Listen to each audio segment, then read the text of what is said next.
तलहा अंजुम ये नाम कई दिनों से सोशल मीडिया पर ट्रेंड कर रहा है। वजह क्या है, आप में से कई लोग जानते होंगे। सिंगर ने हाल ही में अपने शो के दौरान भारत का झंडा लहराया था। तो इसमें मसला कहाँ है? अब मसला भारत के लिए भले ही ना हो, पर पाकिस्तान के लिए जरूर हो गया, क्योंकि तलहा पाकिस्तान मुल्क के सिंगर है। भारतीय झंडा लहराने की उनकी तस्वीर सामने आने के बाद से पाकिस्तान में उन्हें जमकर ट्रोल किया जा रहा है। चलिए जानते हैं कि ऐसा उन्होंने क्यों किया और इस मसले पर सिंगर ने क्या बयान दिया है। हाय, मेरा नाम है अन्नू और आप देख रहे हैं बजर बट्टू एंटरटेनमेंट पर मास्टर शॉट। देखिए, तलहा अंजुम पाकिस्तान के उन चुनिंदा आर्टिस्ट में से एक है जिन्होंने उर्दू रैप को मेन स्ट्रीम तक पहुंचाने का काम किया है। उन्होंने तलहा यूनुस के साथ मिलकर यंगस्टर्स नाम का डुओ बनाया, जो पाकिस्तान के हिप हॉप सीन का एक इम्पॉर्टेंट पार्ट बन चुका है। उनकी lyrical writing, Urdu flow, relatable themes की वजह से तलहा को कई लोग बनिए उर्दू रैप भी कहते हैं। बरगरे कराची, अफसाने, मैला मजनू जैसे गानों ने उन्हें यूथ के बीच काफी पॉपुलर कर दिया है। हाल के सालों में फिल्म में और ब्रांड कोलैबोरेशन में भी नजर आने लगे हैं, जिससे ये साफ है कि उनकी पहुंच सिर्फ म्यूजिक तक सीमित तो नहीं रह गई है। अब आते हैं उस घटना पर जिसने उन्हें चर्चा के केंद्र में ला दिया है। नेपाल में हो रहे कॉन्सर्ट के दौरान जब अपना नेजी को समर्पित डिस ट्रैक उन्होंने गाया, कौन तलहा परफॉर्म कर रहे थे, तभी भीड़ में से किसी ने उन पर भारतीय तिरंगा फेंका। तलहा ने उसे उठाया और सीधे भीड़ की ओर लहरा दिया, फिर कंधे पर रखकर परफॉर्मेंस जारी रखी। कैमरे चल रहे थे और अगले ही कुछ घंटों में ये वीडियो इंटरनेट पर हर जगह फैल चुका था।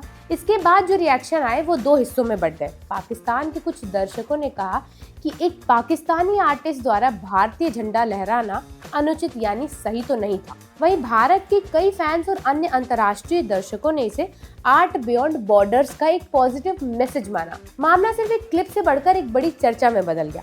क्या कलाकारों को राजनीतिक सीमाओं से ऊपर उठकर अभिव्यक्ति का अधिकार है? इस विवाद के बीच तलहा अंजुम ने भी पीछे हटने के बजाय साफ और खुला बयान दे दिया।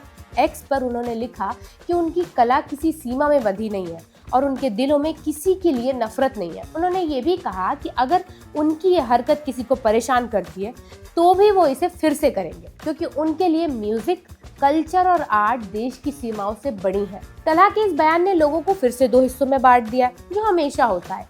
एक तरफ वे लोग थे जो इसे एक मैच्योर और प्रोग्रेसिव स्टैंड मान रहे थे, और दूसरी तरफ वे लोग जिसे अननेसेसरी प्रोवोकेशन कह रहे थे। लेकिन इस पूरे विवाद का एक पहलू ये भी है कि साउथ एशियन हिप हॉप कैसे दो देशों की राजनीतिक रेखाओं को लगातार चुनौती देता रहा है। यंगस्टर, सीधे मौत, कृष्णा या डिवाइन, ये सभी आर्टिस्ट एक दूसरे को सुनते हैं, कोलैब करते हैं और कल्चरल एक्सचेंज का हिस्सा बनते हैं, भले ही सरकारों के बीच रिश्ते अच्छे ना हो। तलहा का ये कदम उसी बड़े बदलते हुए कल्चर का लैंडस्केप का हिस्सा है। कुल मिलाकर तलहा अंजुम का भारतीय तिरंगा उठाना सिर्फ एक चौंकाने वाला पल तो नहीं था, ये वो घटना है जिसने एक बार फिर से सवाल उठाया कि कला की सीमाएं कहाँ खत्म होती है और राजनीति की शुरुआत कहाँ से होती है। तलहा के समर्थक इसे साहस और यूनिटी का संकेत मानते हैं, जबकि क्रिटिसाइज करने वाले इसे सेंसिटिव सिचुएशन में लिया गया एक अननेसेसरी रिस्क मानते हैं। लेकिन एक बात निश्चित है, इसने तलहा अंजुम को एक बार फिर से हिप हॉप वर्ल्ड और सोशल मीडिया डिस्कशन के सेंटर में ला दिया है, और ये बहस अभी तो खत्म नहीं होने वाली है। इस पर आपका क्या ओपिनियन है, मुझे कमेंट सेक्शन में बताइए।